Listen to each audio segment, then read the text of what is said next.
They disappeared. No traces, no justification. In locations where nothing should have gone wrong. Families, offices, witnesses, and a witness who is inconsistent and would prefer not to speak information, confidential reports, and anything lurking all the time. Over the course of the following minutes, you will learn about instances that disregard reason, research, and truth itself. Actual accounts that have been recorded, and perhaps those that weren't supposed to be stated. Are you ready? Next, put on your headphones, switch out the lights, and under the blanket, you may conceal well.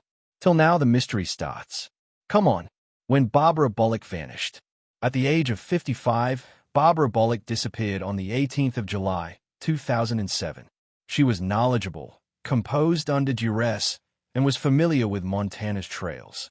That day she wasn't alone. She went trekking near Victor, Montana, is Bear Creek Overlook with Jim Ramica, a man who was a visitor of the household.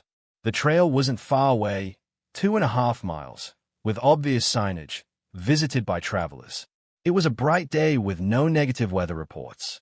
Jim claimed that Barbara was strolling directly behind him, a few paces behind. He looked around at the scenery. Not more than 4 to 5 seconds. As he turned around once more, she had left. No struggle, no scream, no indication of movement, simply vanished. Jim dialed left, strolled along the path, and examined both sides. After 15 minutes, he made a call for assistance. Search teams were sent out quickly. Helicopters circled the region. Dogs the trail was washed. Volunteers swept the woodland. The office of the sheriff took the case seriously. They couldn't find anything. No footprints, no garment remnants, no fragrance, dropped goods. It seemed as though she had never even set foot on the route. Barbara was carrying a black backpack. A loaded .35-57 revolver was inside. She carried it on a regular basis. It was never located either. The sheriff's office of Ravalli County Jim was asked by the department. He collaborated. They did not request a polygraph. He was never formally charged, but he was cleared. While Jim said he saw the investigation that day, there were 2 young men on the trail. A neighbor confirmed their presence. Construction workers. However, the men were never come forward, never identified. They disappeared from the narrative as quickly as Barbara. 4 hypotheses surfaced. An accident occurred first, although there were no closed cliffs, no hazardous slopes, no evidence of a fall, and there are no remnants, no rational manner. She might have slipped and vanished without a word. The second theory was a wild animal attack. That was excluded. No ripped garments, no drag markings, no hair, no blood, and no indication of struggle. Third, an optional her bank account, but her absence remained unaltered. No activity on the passport, no indication that she had any plans. According to relatives and friends, she was stable, had no motive to flee, and was not suicidal. The most plausible and fourth theory was misconduct. However, no suspects were found, no motive, no proof of a crime scene, and nobody. One component that still bothers the search teams. The dogs didn't simply lose her aroma midway along the path. They didn't pick it up, not at the door, not in any direction, not on the trail. She seemed to be absent all the time. That detail is illogical. Jim caught sight of her. That week, she had been spotted trekking by others. She dressed for the occasion and left the house trail. However, upon the dog's arrival, they received nothing. The trail has a little elevation, wide area, and lack of dense vegetation at the location where she disappeared. No caverns, a well-traveled path, and no drop-off some undergrowth and a walkway. Nothing that could swallow someone whole. There wasn't an indication of fear, lack of hesitancy, or disagreement. Jim turned for a brief moment. During the day, on a clear trail, the matter is still pending. No leads, no updates, no proof. Barbara Bullock vanished in a period of less than close to a public trail, but without no trace, no noise, no hints. And whatever transpired during that moment of silence, no one anticipated it, and no one has since provided an explanation. Sam Adams's disappearance. Rugged landscape, high mountains, and deep valleys, even though Montana is far away norms. Sam Adams, 39, skilled hunter, Ed Hodges, and two buddies, Calvin Trusty as well. Eventually, they separated. Sam never returned. He was ready. Food, matches, a rifle, a pistol, full force. The weather was clear and dry.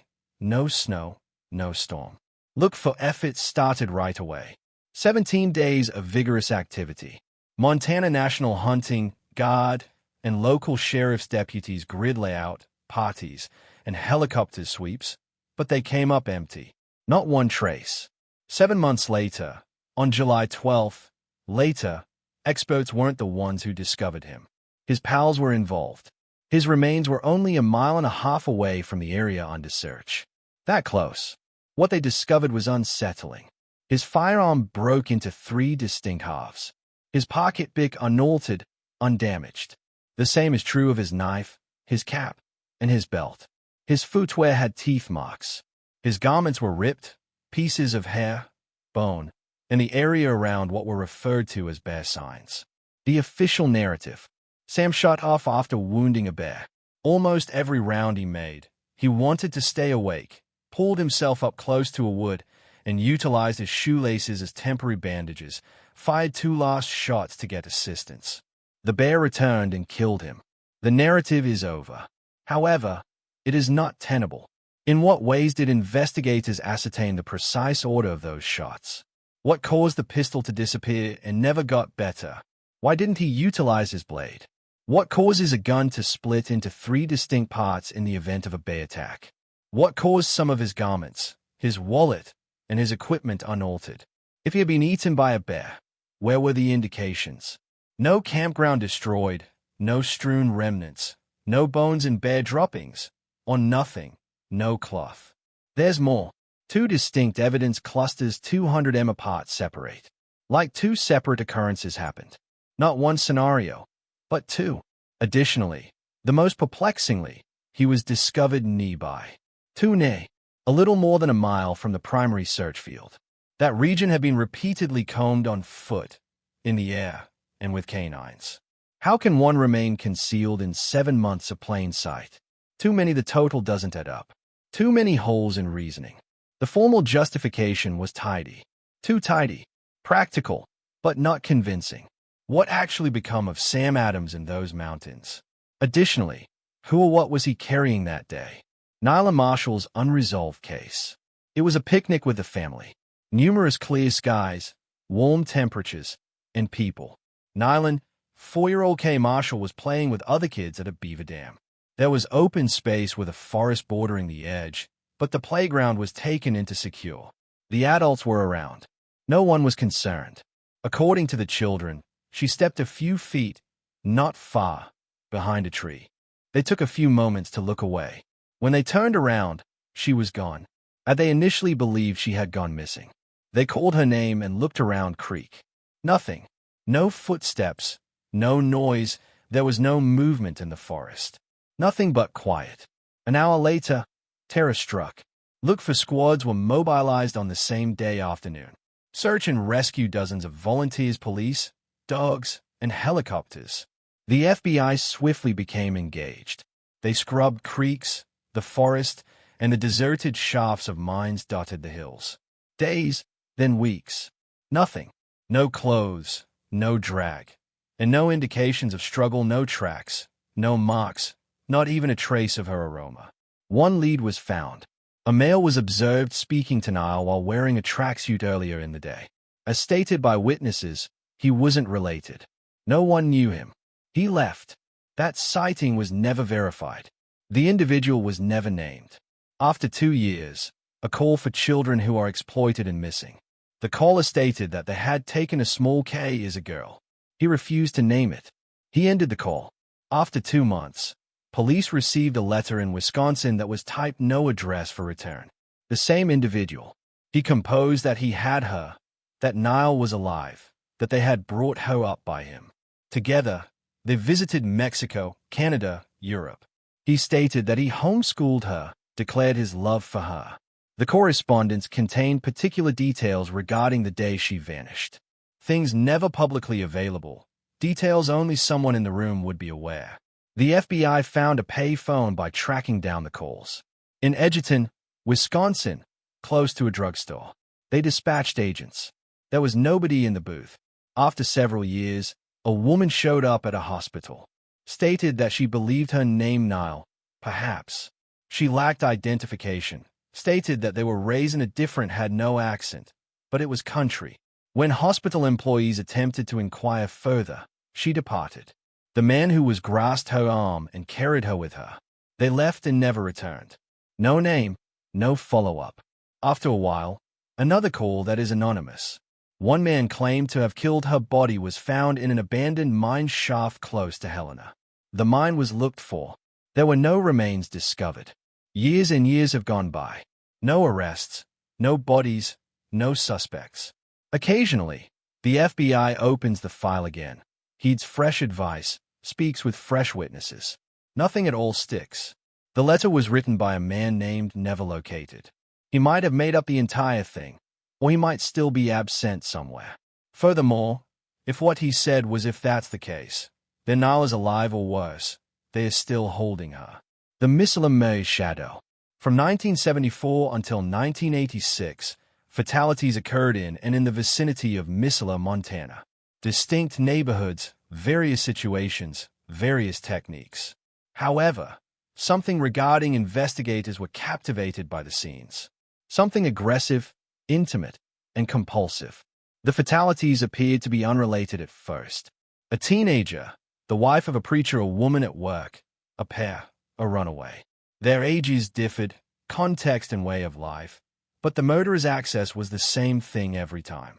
They let him in. The individual Wayne Nance was at fault. In the past, his name was unknown. He was employed as a movers for furniture, caretaker, supportive, and liked by customers. He entered people's houses daily. Quiet, typical, and not remarkable, but scary. The initial Donna Lorraine Pounds was a known victim. April 1974, she was found in her house, raped and repeatedly shot. Nance was acquainted with her son. He had visited the residence previously. His neighbors noticed him close to that day, but not enough could be held him. He committed another murder 6 years later. An adolescent girl was discovered dead, then a female from the workplace. A couple then ambushed in their own house. Every time the assaults were harsh and in control. There were indications of preparation. The locations of the crimes displayed anger but never fear. Nance left no confessions behind. He didn't hold on to awards, yet he left behind recurring themes, patterns that were incoherent. Until it was too late. Investigators are now think he covered it up with his employment. He was employed by a moving firm. He was aware in the presence of people, when locks were weak, by themselves. He didn't select his victims according to their worth. He picked them because of how simple it would be to enter. 12 years. That's how long it lasted. And nobody had any suspicions him. He went to events in the area. He had a relationship. Women. He arrived on time for work. No one was arrested. No one was pursued. And no admission. The only reason it stopped was because he made a mistake that night. September 4th, 1986. Chris and Doug Wells were at home. Nance pushed his way inside, bound them, was going to murder them, but Doug broke free, retaliated, and succeeded in gaining control. He was shot by Nance's gun. Nance passed away on the ground. Police searched his home. Everything was validated by what they discovered: weaponry, artifacts from previous crime sites, images, proof that connected him to a minimum of 6 killings, but there would be no official charges, no trial, and no opportunity for the relatives of the victim to confront him in court. He passed away before the whole truth was revealed, emerged. His offenses were stitched together collectively after the fact, gradually, forensically, case by case, victim by victim instance.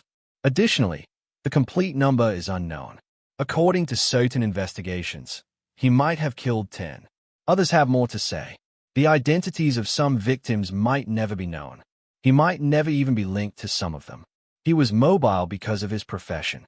Availability of residences throughout the state. Nobody was calculating. He was unremarkable. That was the most unsettling aspect. He appeared to be like everyone else. They spoke. He worked in private residences. He trembled, hands, grinned. Then he launched an attack. Nobody ever anticipated it. Nance wasn't an outlaw. The woods were not his home.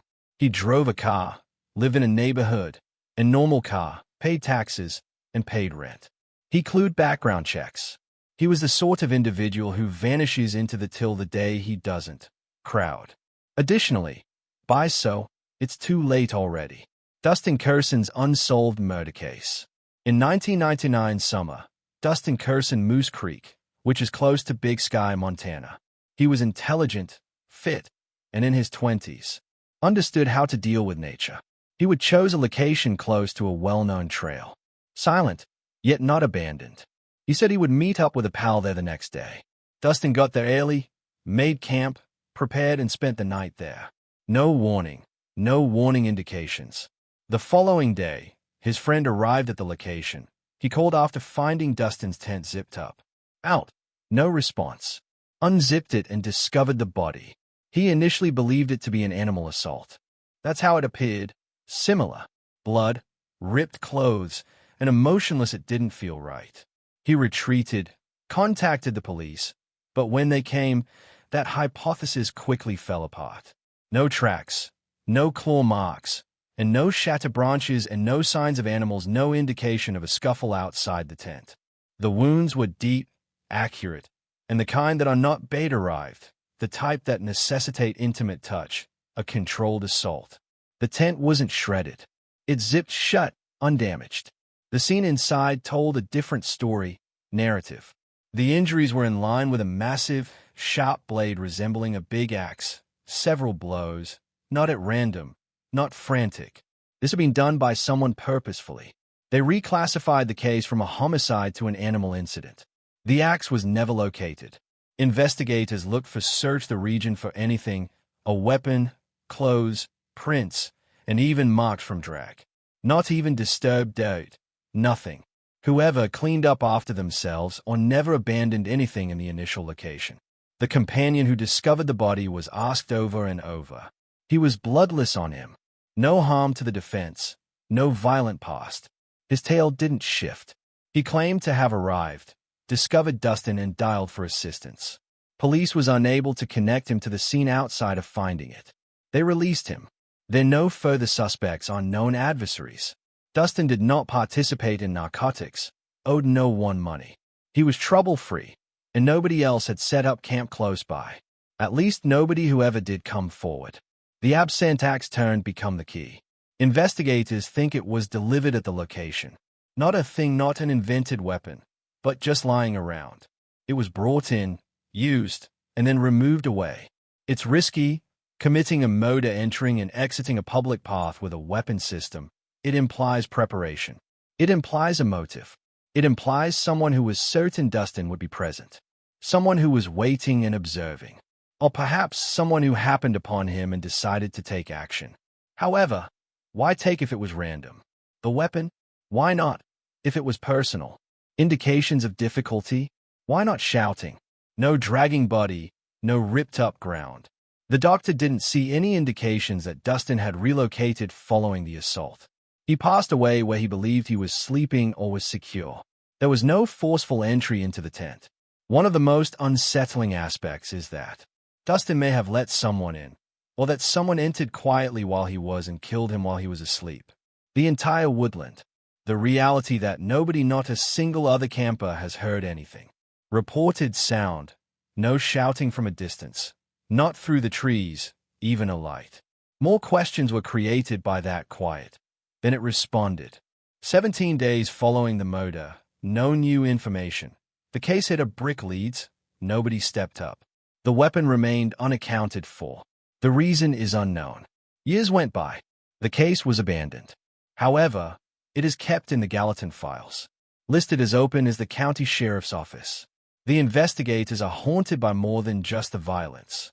The speed at which it occurred, how spotless, and how nothing abandoned. Dustin was no fool. He didn't take any chances. He went camping by himself in a wilderness-known state, but for solitude as well. That choice got he was killed, and someone is still understands just how. The Flathead Lake Monster, Fleazy. It was reported to be the first official sighting in the 1950s. Ever since, it hasn't ceased. Residents, visitors, fishermen, what they all say is the same. There's anything in the lake. Descriptions differ. Some refer to it as an eel. Others claim it is an enormous sturgeon. But each and every the report concurs on 2 points. Its dimensions as well as its velocity. It's large, whatever it is, incredibly quick, and it moves as though it is aware that it is being observed. The trend is constant. Peaceful river, early mornings, ripples, a sudden disruption, then big waves. Her form underneath the surface, lengthy, silky, and quickly gone. There are no clear images or confirmed videos, but the quantity of people who are difficult to ignore. In 2002, 2 at dawn, experienced fishermen were out. They were composed, seasoned men. They would spend their entire lives fishing in those waters. However, something changed that morning. 30 from their vessel, they observed what they believed to be a log, yet it moved slowly, then more quickly. Then it plunged. Among them threw up due to the panic. The alternative left the lines and turned on the motor behind. They never returned to that portion of the lake. They made a declaration. It wasn't a fish. Driftwood wasn't it, and it was incorrect. The surface of the extremely tranquil Flathead Lake is at specific periods of the day. According to locals, there is a significant silence. Sound doesn't carry effectively. The birds stop talking. No wind, nothing but silence. At that point, most sightings occur. Critics point the finger at optical illusions, drifting, big sturgeon detritus, mountain reflections, and however, the specifics don't always line up. A humped motion is described by witnesses as several coils breaking through the water, not a fish-like straight glide, and not sluggish as driftwood. Whatever it is, it moves as if it's purposeful. In Polson, the mythology of the lakeside town evolved into custom. They sell festival merchandise. Locals make fun of Fleazy as if it were a mascot. However, if you push them, many acknowledge that they've witnessed something or that I know someone who has. Nobody has ever spotted anything out of the ordinary. No bones, no verified images. However, boats are no longer there absent. Not frequently, but sufficiently. In the 1970s, fishermen vanished.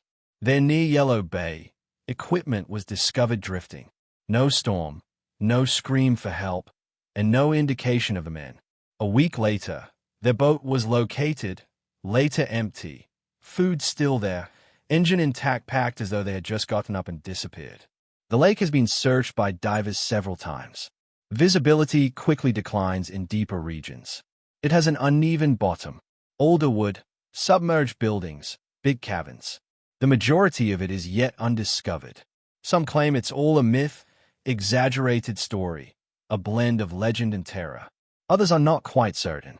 What maintains this narrative being alive isn't a singular occurrence. It's the collection of tiny ones, a peak, a wave, an instinct that something's observing. People express discomfort when they are on the ocean, particularly alone. They seem strange, like if they're not alone, as if there's something beneath them, waiting at the same pace. Feel like that doesn't originate from nowhere. Even scholars who have conducted research, the lake acknowledges the possibility of mystery. It is vast, chilly, deep, and mostly unanalyzed. If it contains anything, it possibly remain unnoticed. The most unsettling portion, people continue to see it. Rarely, but sufficient. The tales have not diminished, and nobody has disproved them. Perhaps it's simply a trick of the brain. Perhaps not. However, ask someone who has been there. Few people gaze at that at dusk water as well.